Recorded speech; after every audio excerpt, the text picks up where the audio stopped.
हमने बनाई है आज अफ़गानी काबली पुलाव की असल रेसिपी। कैसे बनती है, एक एक टिप और ट्रिक्स के साथ चावल कैसे एक एक दाना निखरा हुआ खिला हुआ बनता है और कैसे बनते हैं चावल के चावल जुड़े हुए ना बने।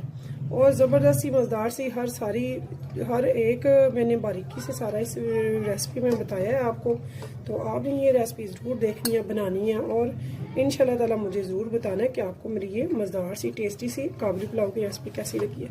तो यहाँ पे मैं थोड़े से साइड पे कर रही हूँ गार्निशिंग के लिए। तो ऐसे ही आपने भी करना है, थोड़ा सा साइड पे कर लेना ताकि जब आप गार्निश करें डिश को, ट्रे को, जिसमें भी आप चावल निकाल रहे हैं तो मेहमानों के आगे रखने के लिए ज़बरदस्त ऊपर से गार्निश कीजिएगा। तो यहाँ पे मैं आपको बताती हूँ, दिखाती हूँ। ये देखिए हमारे चावल माशाल्लाह से ज़बरदस्त लुक है, एक एक दाना खिला हुआ माशाल्लाह माशाल्लाह बिस्मिल्लाह। तो जब भी आपने स्पैचुला चलाना है नीचे से ऊपर की तरफ लाना है और ऐसे चावलों को करना है, ठीक है।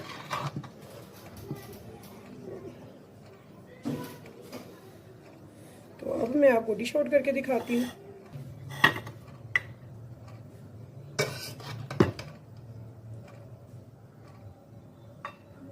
सुभान अल्लाह माशाल्लाह, एक एक दाना देखिए कितना खूबसूरत है, निखरा हुआ है, खिला हुआ है, खुशबूदार, इतना ज़बरदस्त। यकीन जाने जब आप बनाएंगे कहेंगे कि वाकई मैंने आपको बताई है एक नंबर काबुली पुलाव की रेसिपी, अफ़गानी काबुली पुलाव, जो कि बहुत ज़बरदस्त है, बहुत फेमस है। इस ईद पे आपने ज़रूर बनाना है और मुझे ज़रूर बताना है फीडबैक में।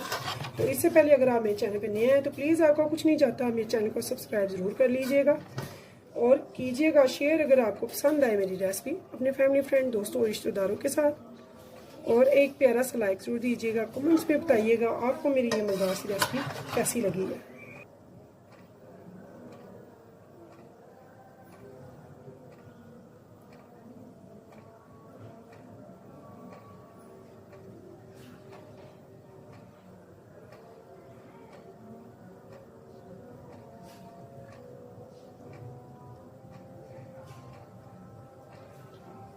तो आज की हमारी मज़ेदार सी ज़बरदस्त सी काबुली पुलाव की रेसिपी अगर आपको पसंद है तो चलिए फिर चलते हैं रेसिपी की तरफ और सीख लें आज ही, ताकि कल बना सकें आप ईद पर अपने दोस्तों के लिए, अपने प्यारों के लिए।